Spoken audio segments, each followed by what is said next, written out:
Hi students, आप सभी का स्वागत करते हैं आपके अपने यूट्यूब चैनल एबीपीएन एजुकेशन पर। जैसा कि हम लोग पिछले वीडियो में अध्ययन किए थे ग्लोब के बारे में, है ना, ग्लोब और काल्पनिक रेखाओं के बारे में हम लोग अध्ययन किए थे। तो आज जो है हम लोग मानचित्र के बारे में अध्ययन करेंगे, है ना।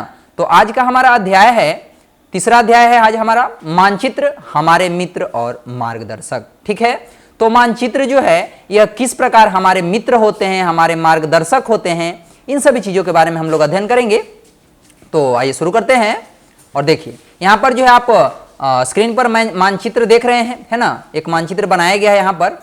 देखिए ग्लोब पृथ्वी का एक छोटा सा प्रतिरूप होता है। ठीक है, हम लोग देखे थे।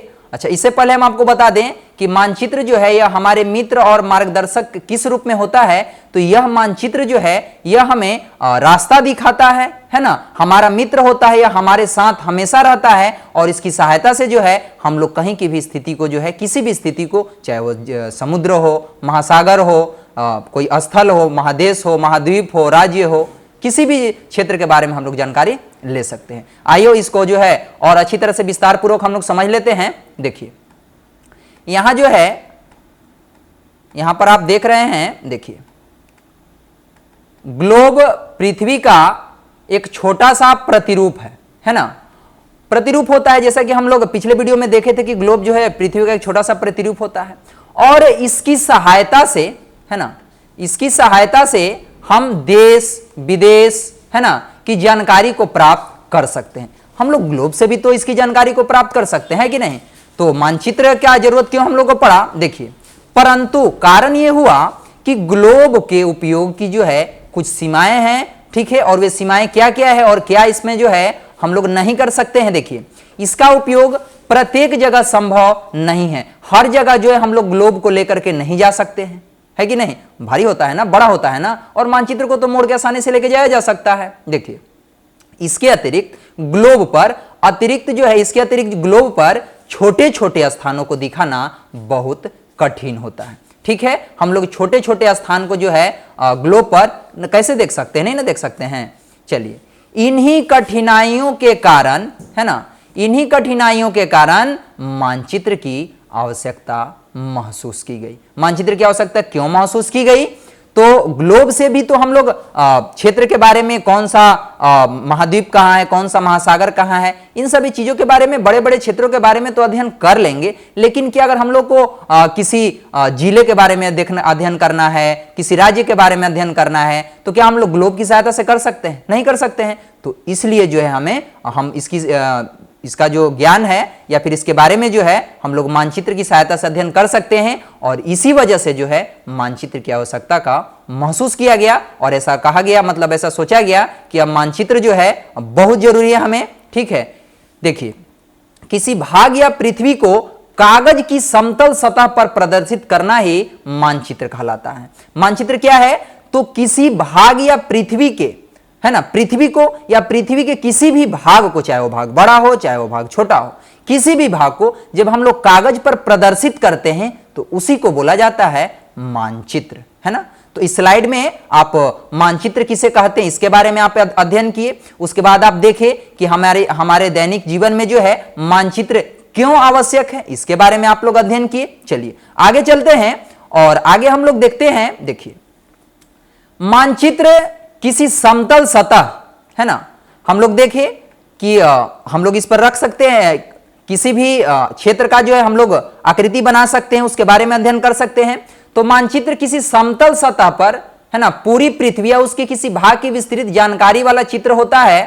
ठीक है, देखिए जानकारी वाला चित्र होता है और ग्लोब की अपेक्षा मानचित्र अधिक सुविधाजनक होता है, जिसके बारे में हम आपको पहले ही बताएं, है ना। कहीं पर भी लेके जा सकते हैं, मोड़ कर भी रख सकते हैं, बुक में भी रख सकते हैं, पॉकेट में भी रख सकते हैं, है कि नहीं। देखिए ग्लोब की भांति यह अधिक स्थान नहीं घेरता है और मानचित्र के द्वारा पृथ्वी के छोटे से छोटे भाग का विस्तृत अध्ययन किया जा सकता है ना। मानचित्र की सहायता से हम लोग छोटे से छोटे भाग का भी अध्ययन कर सकते हैं। इसके साथ, है ना, इसके साथ ही साथ मानचित्रों को मोड़कर कहीं पर भी रखा जा सकता है, कहीं पर भी हम लोग लेकर के जा सकते हैं। इसके बारे में हम लोग देख लिए। चलिए आगे चलते हैं। देखिए मानचित्र जो है यह बहुत उपयोगी होता है और बहुत ही लोकप्रिय भी है ना, हर कोई इसके बारे में जान रहा है। तो मानचित्र बहुत उपयोगी एवं लोकप्रिय होते हैं।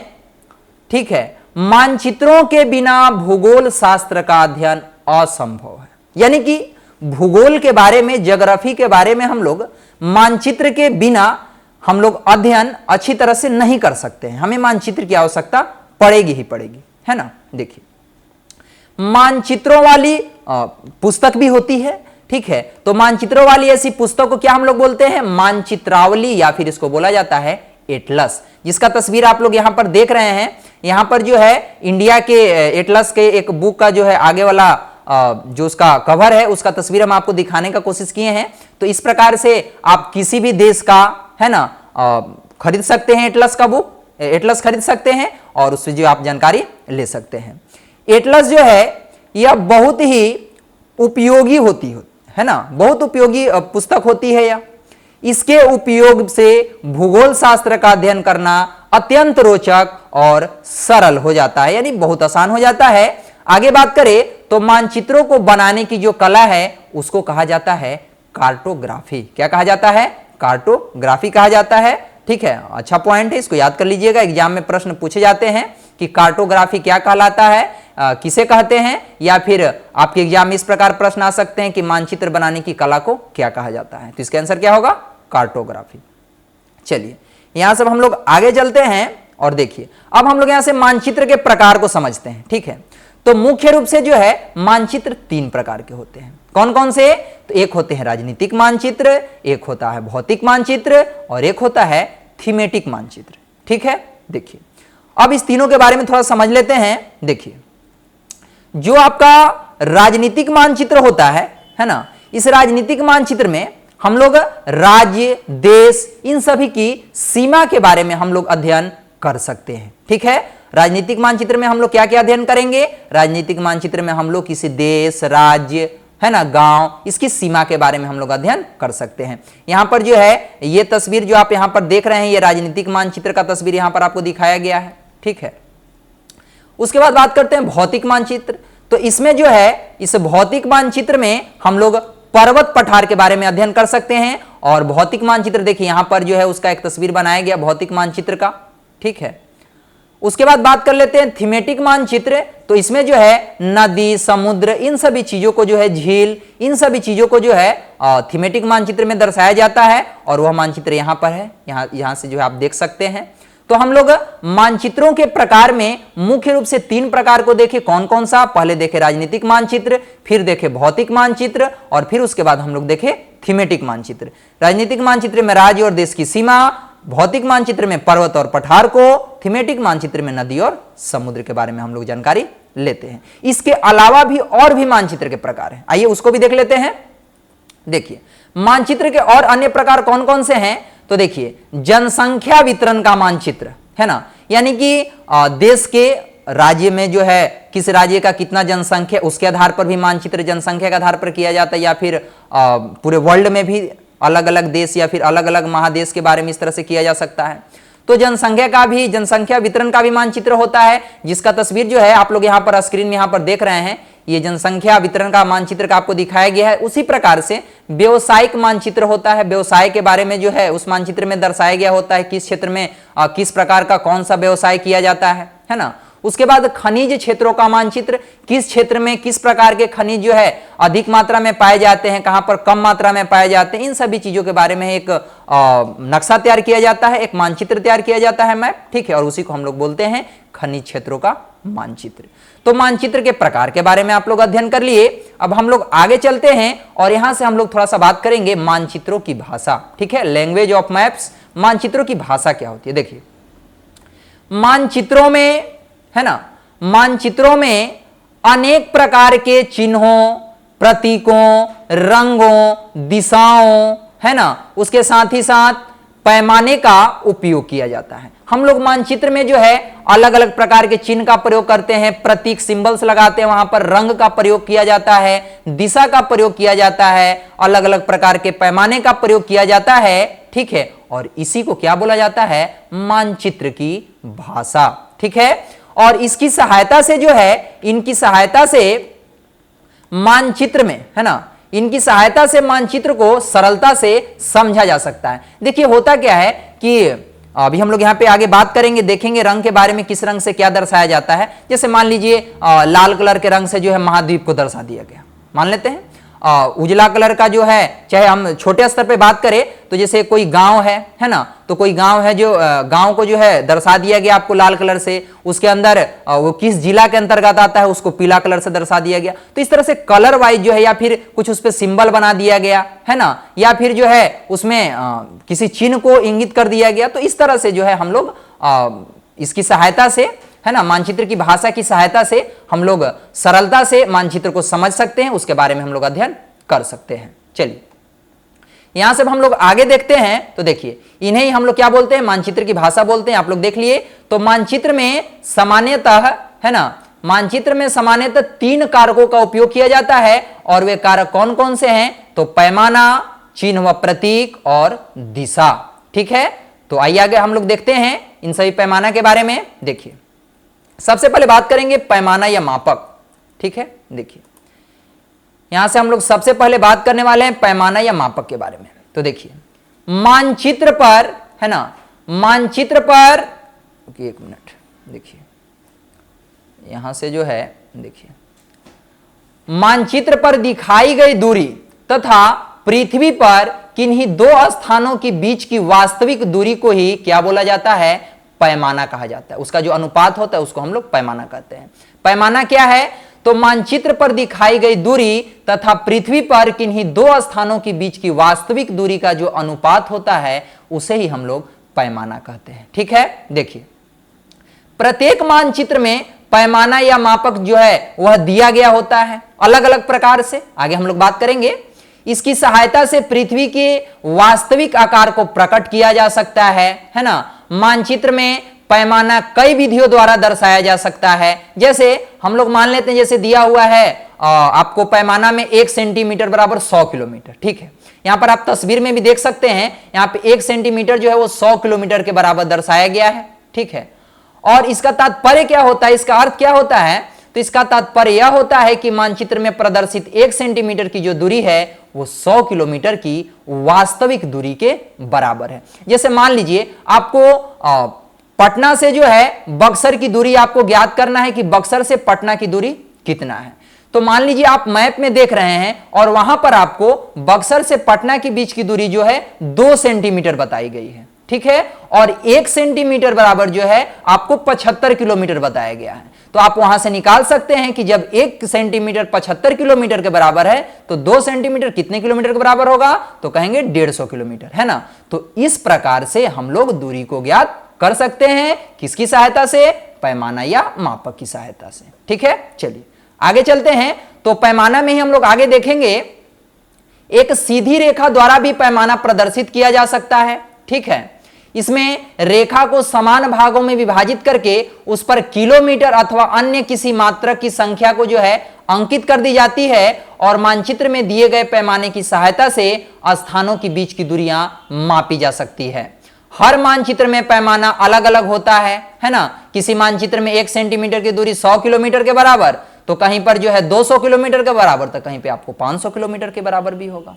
तो कुछ इस प्रकार के हमारे मानचित्र में पैमाना होते हैं, मापक होते हैं, और इसकी सहायता से 2 स्थानों के बीच की दूरी को हम लोग आसानी से ज्ञात कर सकते हैं। चलिए, तो पैमाना के बारे में आप लोग अध्ययन कर लिए। अब हम लोग आगे देखेंगे रंग, चिन्ह और प्रतीक के बारे में। देखिए, तो मानचित्रों में, है ना, मानचित्रों में अनेक प्रकार के रंगों, चिन्हों व प्रतीकों का प्रयोग किया जाता है। चिन्ह व प्रतीक विभिन्न वस्तुओं जैसे नदियों, नगरों, देश व प्रदेश की सीमाओं आदि को प्रदर्शित करने के लिए प्रयुक्त किए जाते हैं। ठीक है, देखिए आगे देखते हैं। देखिए चिन्ह जो है वह प्रत्येक मानचित्र में एक ही प्रकार का होता है। सबसे पहले हम लोग चिन्ह को देख लेते हैं, उसके बाद हम आपको कलर के बारे में बात करेंगे आपसे। देखिए चिन्ह, देखिए यहां पर अंतरराष्ट्रीय सीमा को जो है हम लोग कुछ इस प्रकार से प्रदर्शित किया जाता है मैप में। देश की राजधानी को जो है कुछ इस प्रकार से प्रदर्शित किया जाता है। उसी प्रकार से कच्ची सड़क को जो है कुछ इस प्रकार से प्रदर्शित किया जाता है। समुद्री मार्ग को इस प्रकार से किया जाता है। नगर को जो है कुछ इस प्रकार से प्रदर्शित किया जाता है, और फिर पक्की सड़क को जो है कुछ इस प्रकार से प्रदर्शित किया जाता है। तो आप लोग देखें कि मानचित्र में जो है जो प्रतीक होते हैं, जो सिंबल होते हैं, जिससे जो है हम लोग नदी को, नगर को, देश विदेश, कच्चा सड़क है कि पक्का सड़क है, देश की राजधानी है कि नगर है कि अंतर्राष्ट्रीय सीमा है, इन सभी चीजों के बारे में हम लोग अध्ययन कर सकते हैं। किसकी सहायता से? तो जो यहां पर प्रतीक यूज किए गए हैं, सिंबल जो यूज किए गए हैं, इसकी सहायता से। चलिए आगे हम बात कर लेते हैं। देखिए रंग के बारे में आपसे बात करें, देखिए तो पृथ्वी के धरातल है ना, देखिए पृथ्वी के धरातल को प्रकट करने के लिए मानचित्र में रंगों का उपयोग किया जाता है, हम सभी को पता है। अब बात कर लेते हैं कि किस रंग से जो है किस चीज को दर्शाया जाता है। तो नीला रंग से जल निकाय को यानी जलीय क्षेत्र को, हरा रंग से मैदान व वनस्पति को, है ना, उसी प्रकार से पीला रंग से पहाड़ी व पर्वत को, भूरा रंग से पर्वत, पठार, मरुस्थल, इन सभी चीजों को, और उसके बाद जो है सफेद रंग से ध्रुवीय क्षेत्र व बर्फ से ढके पर्वतों को जो है प्रदर्शित किया जाता है। यहां पर जो है आप यहां पर मानचित्र में देख रहे होंगे, है ना, देखिए आपको दिखाते हैं। देखिए ये जो मानचित्र में आप नीला कलर का देख रहे हैं ना, यही जो है ये किसी जलीय क्षेत्र को बता रहा है, ये महासागर है ना, ये जलीय क्षेत्र है। और ये जो आप यहां पर कुछ हरा भरा आपको दिखाई दे रहा है ना, तो ये हरा भरा जो है ये मैदानी क्षेत्र है। ये जो पीला दिख रही है आपका, ये मरुस्थल है, इसके किनारे किनारे पहाड़ी है, ठीक है। तो कुछ इस प्रकार से मानचित्र में रंगों का प्रयोग किया जाता है। अब आगे चलते हैं, तो अब हम लोग बात करेंगे दिशा के बारे में, ठीक है। देखिए दिशाएं 4 प्रकार की होती है। दिशा कितने प्रकार के? 4 प्रकार की। कौन कौन? पूरब दिशा, पश्चिम दिशा, उत्तर दिशा और दक्षिण दिशा। मानचित्रों का अध्ययन करने हेतु तो दिशाओं का ज्ञान जो है वो बहुत आवश्यक है। हमें दिशा का पता होना चाहिए कि उत्तर दिशा किसको बोलते हैं मानचित्र में, दक्षिण कौन सा होता है, पूरब कौन सा होता है और पश्चिम कौन सा होता है, तभी हम लोग मानचित्र का अच्छी तरह से अध्ययन कर सकते हैं। तो देखिए आपको हम बता देते हैं, मानचित्र का जो ऊपरी सिरा होता है ना, उसे हम लोग बोलते हैं उत्तर, नीचे का सिरा दक्षिण, दायां सिरा पूरब, और जो बायां सिरा होता है उसे हम लोग बोलते हैं पश्चिम। यहां पर आपको हम तस्वीर की सहायता से भी आपको समझा देते हैं। देखिए यहां पे लिखा हुआ है नॉर्थ, है ना, ये आपका उत्तर दिशा हो गया, ये आपका साउथ दक्षिण दिशा हो गया, ये आपका ईस्ट पूरब दिशा हो गया, और ये आपका वेस्ट पश्चिम दिशा हो गया। तो मानचित्र में जो है दिशा कुछ इस प्रकार से दर्शाई जाती है, ठीक है। चलिए आगे देखते हैं हम लोग। देखिए दिशाओं के बारे में और हम लोग आगे देखें। देखिए दिशा जो है ये चारों मुख्य दिशाओं के अतिरिक्त अन्य भी उप दिशाएं होती है। उप दिशा किसे कहते हैं? तो जो 4 मुख्य दिशा के अलावा और जो 4 दिशा होती है उसे हम लोग कहते हैं उप दिशा। जैसे देखिए यहां पे आपको उत्तर दिशा और ये आपको यहां पे पश्चिम दिशा, तो इस दोनों के बीच में जो ये दिशा बनेगा ये कौन सा दिशा है? तो ये दिशा है उत्तर पूर्व दिशा, उत्तर पश्चिम दिशा। यहां पर आपको पूर्व दिशा, यहां पर आपको उत्तर दिशा, तो यहां पे कौन सा दिशा होगा? उत्तर पूर्व दिशा होगा, ठीक है। देखिए तो चारों मुख्य दिशाओं के अतिरिक्त हम लोग देखिए कि 4 जो है अन्य उप दिशाएं होती है। कौन कौन? उत्तर पूरब, दक्षिण पूरब, उत्तर पश्चिम और दक्षिण पश्चिम। चलिए यहां से हम आपको यह भी बता दें कि ये जो आप 4 जो उप दिशाएं बोलते हैं या फिर हम लोग जानते हैं उप दिशा के नाम से, है ना, इसे जो है कोण भी कहा जाता है। कौन सा कोण कहा जाता है? देखिए ये जो आपको उत्तर पश्चिम में दिखाई दे रहा है, यहाँ पे लिखा भी हुआ भी है, इसको कहते हैं हम लोग वायव्य कोण। क्या कहते हैं? वायव्य कोण। और ये जो आप उत्तर पूर्व में देख रहे हैं इसे कहते हैं ईशान कोण। ये आपका हो गया अग्नि कोण, और ये जो है आपका इसको हम लोग बोलते हैं नैऋठी कोण। क्या बोलते हैं? नैऋठी कोण बोलते हैं, या फिर इसको हम लोग नैऋत्य कोण के नाम से भी जानते हैं। कहीं कहीं पर आपको नैऋत्य भी दिखाई देगा और कहीं कहीं पर जो है नैऋठी कुछ इस प्रकार से लिखा हुआ होता है।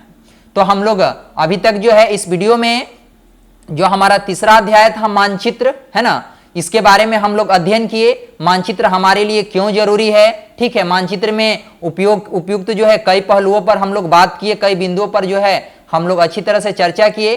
तो इस वीडियो में बस इतना ही। धन्यवाद।